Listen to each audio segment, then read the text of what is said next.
I would like to once again plead with the Vancouver Canucks to finish as strong as possible. That being said, I'm going to go ahead and say for everybody who after game one said it's men against boys, clearly Vancouver's goaltending was overrated by Shannon in the preview. Clearly Vancouver's going to get swept. Clearly Vancouver's not good enough to be here. They're not getting swept. And I'm not going to try to make this sound like Vancouver absolutely deserved this game. That second period, that was a horror show if you're a Canuck fan, where you're like, hey, this feels like game one. But they weathered it. And this is that gutsy performance by Vancouver. They're really reminding me of the 94 Canucks. They are. And this is one of those games where it feels like that, although those 94 Canucks, they had some good fortune along the way because they did have the 2-3-2 format, which allowed them an advantage on Dallas, an advantage on Toronto. And I wouldn't say that Dallas or Toronto were necessarily, defending Stanley Cup champions in one round and then a cup favorite in the next. No offense to Toronto, but in 94, they weren't seen as necessarily being, an odds-on favorite to win the Stanley Cup. So Toffoli was in tonight and Eriksson's out. And I'm sure there would be some Canuck fans saying, not Eriksson. If you're going to take anybody, take out Virtanen, take out Roussel. Because, of course, there's this weird record the Canucks have with Eriksson in the lineup where they're pretty good. There are no grievances tonight. I don't need them. So 1 minute and 29 seconds in, Toffoli scores from Pettersson and Hughes. And Vancouver desperately needed that. They needed to get a goal. They needed one early. They needed that psychological change in the makeup of the game that you get from scoring that goal. So Vancouver goes up 1-0. Vegas would press pretty quickly after that for an answer. They did. And Vegas had, they had their chances. That was a very fast start, which was kind of evenly played, but Vegas pressed at 6 minutes. The Canucks were definitely holding on. Pacioretty then had a chance that missed high. One of the big differences tonight, I didn't notice Ryan Reeves all night. I didn't notice any of that. There wasn't 1.5 million hits in this game. Oh, there was hitting. Vegas was throwing hits. But that talk after game one, which was Vancouver needs to answer this, and Vancouver, they need to step it up. And I said, no, if you're going to beat Vegas, you can't play their game. And it didn't feel like they did tonight. It felt like right out of the gate, the Canucks were like, okay, we need to play the game that brought us here. Carrier takes a penalty. The Canucks go to the power play, and they get a goal on it. It is Horvat that scores at 10 minutes and 59 seconds from Toffoli and Pettersson. So Pettersson with 2 helpers. He's up to 10 now in the playoffs. Hughes with that first assist he's up to 10 assists, I believe, as well. And Toffoli with a goal and an assist in the first 10 minutes and 59 seconds of his first game back. It's a pretty solid forward group. So again, this has been a topic of conversation with Canuck fans. If you could find a way to get rid of Eriksson's contract and keep Toffoli, who knows how good this team might end up being. Smith then gets called for boarding. It's right back to the power play for Vancouver, but Vegas' penalty kill shows up and does very, very well in that instance. Canucks were keeping the shots against down. This was very important. Having a 2-0 lead was one thing, but keeping Vegas to 6 shots in the first period felt like a much bigger victory than having the lead on the scoreboard. Edler had a chance that was stopped, and then in the last minute, Theodore had a chance that was stopped by Markstrom. Shea Theodore tonight had, I believe, 8 shots.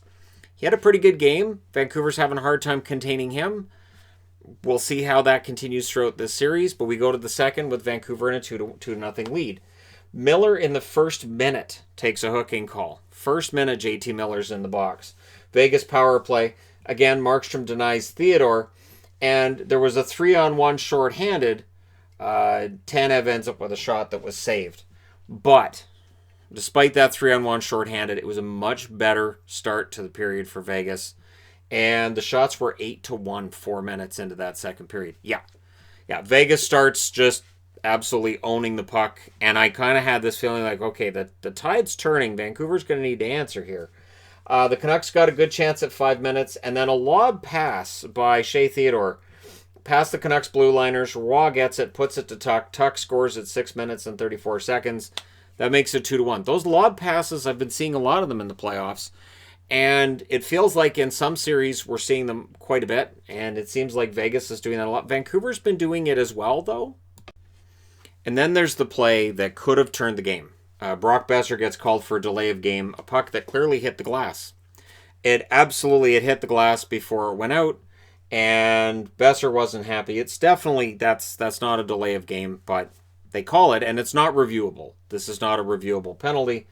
So Vegas gets the power play out of that, and then Sutter gets a shorthanded break. So the Canucks were getting chances while they were shorthanded, but Vegas had really taken over the game. So other than those fast breaks, the Canucks were still managing to get here and there, which felt reminiscent of the St. Louis series.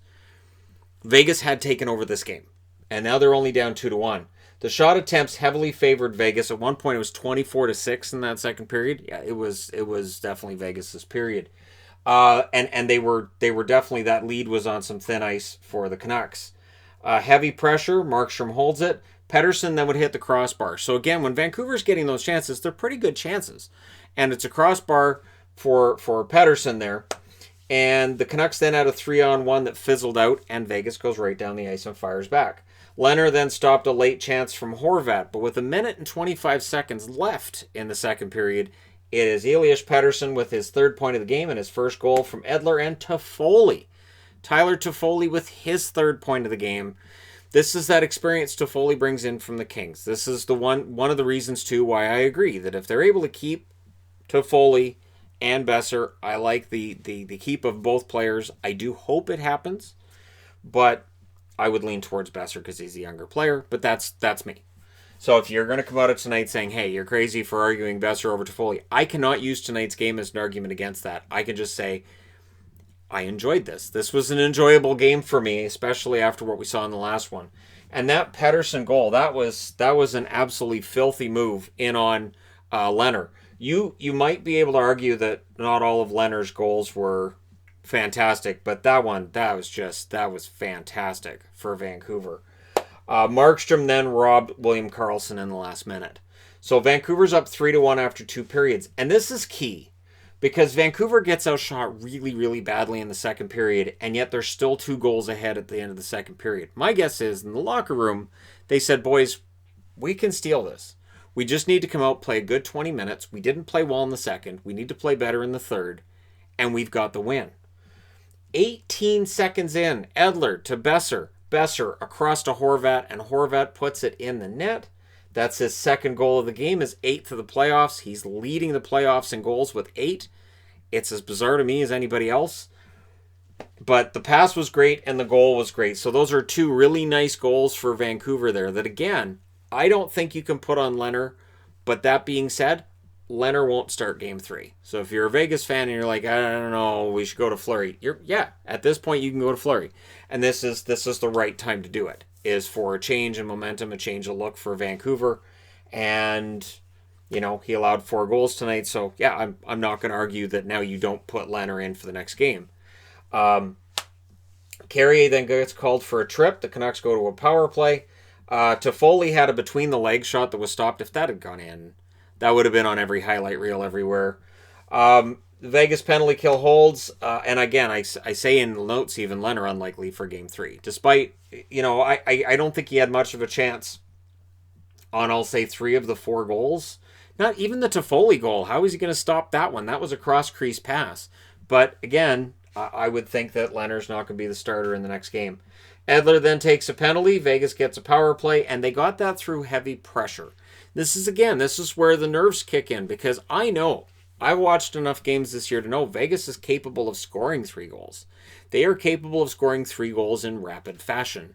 They are capable of loads of offense at any given point in time. So I'm not looking at this game 4-1 and saying, that's it, it's over, because I've seen enough Vegas games to know that's not usually the case. So Markstrom denied Theodore on the penalty kill. Again, Shea Theodore had tons of really good opportunities tonight. He does come out of tonight with a couple of points. Miller then had a chance at the half, and that drew a scrum, which drew a Pacioretty penalty. And that wouldn't be the last we'd see of penalties being drawn by the Canucks in this third period. They were kind of doing to Vegas what Vegas was doing to Vancouver, getting them to react, getting them upset, and then the power play kicks in. So more saves by Markstrom. Whitecloud then ran himself into his bench. It was honestly, I don't even know which Canuck he was charging at. I just know that the Canuck player that moves out of the way, very lucky, because Whitecloud bowls himself into his own bench. That's going to be on highlight reels for a while. But yeah, that was a play that happened. Then things get kind of scrummy with 5:32 left. It started with Whitecloud trying to run the Canuck player. Virtanen then gets a penalty for taking off Tuck's helmet. So Tuck gets really ticked off about that and figures, all right, well, we're down anyways, and he starts wailing on Virtanen, and he gets a 4-minute penalty, which means it's a Canucks power play. Now, how this works really, really well is you have 5:32 left, and Tuck's now in the penalty box for 4 minutes out of that 5:32. So I had to say, thanks, Jake. So Virtanen didn't have a great game, but because he caused Tuck to lose it, the Canucks come out of that with a power play. It is a penalty to pull off a guy's helmet, yes. And if Tuck had kept his cool, Vegas would have had the power play. So they do pull the goaltender with 3 minutes and 10 seconds left after killing that power play. Edler then goes back to the box. Edler had a good game, not a great game. And again, these penalties, you got to be concerned with that. On that power play, it becomes a 6-on-4, of course. Pacioretty scores from Theodore and Stastny at 18:34. So it's 4-2. And they get possession of the puck pretty much right away off the ensuing face-off, and they pull the goalie again. So Leonard's on the bench. It's 4-2. There's a minute left. Again, if this was Arizona, I'd be just relaxed. Because it's the Las Vegas Golden Knights. Because I know what the Golden Knights can do. Concern until. Miller gets the puck, gives it to Pearson. At 19:31, it's an empty net goal. And this is a guy who's able to, at that point, start humming I'm Still Standing by Elton John, because they survived. They survived a game that, again, I don't want to diminish the win for Vancouver. This was a really nice victory. Did they deserve it? Based on the second period, no. Based on the first and third period, yes. The shots were 8-6 Vancouver in the first, 21-7 Vegas in the second, 12 shots apiece in the third. The final shots were 40-27 for the Vegas Golden Knights. The hits were 38-31 for Vegas. Remember, when Vancouver throws 40 or more hits, they don't win. They only threw 31 tonight. As long as they don't get sucked into this, we're going to get all physical and we're going to get all punchy and we're going to get Reeves going, they're okay. They've got a shot in this series. They need to keep their heads about them and don't emotionally fire up the Vegas Golden Knights. This is a very emotional team, and they use that emotion for victories. Keep them flat. Keep them out of it.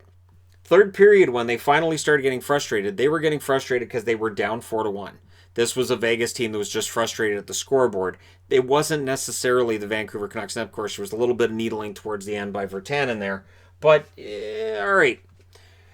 Don't do it too much. Power plays, 1 for 5 Vancouver, 1 for 4 for Vegas. Markstrom, I heard a lot of chirping after the last game. Markstrom's not very good. I don't know what Shannon was talking about. Yeah, 38 saves on 40 shots for a .950 save percentage. He was excellent tonight. Leonard, 22 saves on 26 shots. And I would expect Marc-Andre Fleury in Game 3. So the Vancouver Canucks have tied the series. 40 shot blocks for Vancouver. That is a team record in a playoff game. Again, this is a team that John Tortorella would love. This is a situation where if Travis Green at the end of the year went, I'm out of here. And if Tortorella said, hey, I got fined, I don't care. I'm fine. I'm going to leave Columbus. I'll just go back to Vancouver and deal with people there. He would love this team. This is a team that Tortorella would love to coach. It is a hard-nosed team. They take advantage of the opportunities when they get them. They block shots.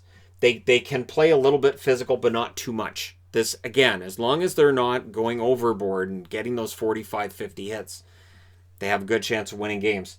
91 shot attempts by the Vegas Golden Knights tonight. 91. So 40 shots on net, 40 shots blocked, and some of those definitely would have been goals. It is nice to see fearless play from the Vancouver Canucks team that not that long ago we heard about how soft they were and how the Canucks couldn't hit and it was easy to push them around in their own building, and this was a team that was just gutless. And you don't hear that now. Noteworthy, Antoine Roussel. I barely heard his name during the game at all. My guess is Travis Green told him off after that last game. 6 minutes and 32 seconds of ice time tonight. He had 9 minutes and 19 seconds in the last game. Roussel was as close to staple to the bench as you can get. He had the lowest amount of ice time of anybody on the team. And I really think that's a key thing too, is Roussel being told, hey, don't engage with Reeves. Don't get them fired up. I didn't see any of that chit-chat back and forth with Reeves. I didn't see any of that emotional stuff going on because, again, you play that game, you will lose 5-0 more often than you'll win at all. So for Vancouver, it's a series. Let me know your thoughts in the comment section below regarding tonight's game. Don't forget to hit like and subscribe if you're browsing your way through. You just happened upon this video. And I'm sorry, I don't have a board of grievances. There weren't any grievances tonight. This was a game that I felt after the second period the Canucks were fortunate to be up by 2, and then it held. And I was like, all right, okay, cool. I still get worried. That cycle game for Vegas is intimidating, and when they've got the puck control going and they're pressuring the Canucks puck side pressure, it is intense, but Vancouver gets the win tonight. So it is a split series, and we'll see how things go from here. Yeah. So a road win for Vancouver. We'll see how they do when they're wearing their blue jerseys in the next game. So, yeah, let me know your thoughts. Hit like and subscribe if you're browsing your way through. You just happened upon this video. And hey, thank you guys so much for watching, for all your support. I will talk to you again soon.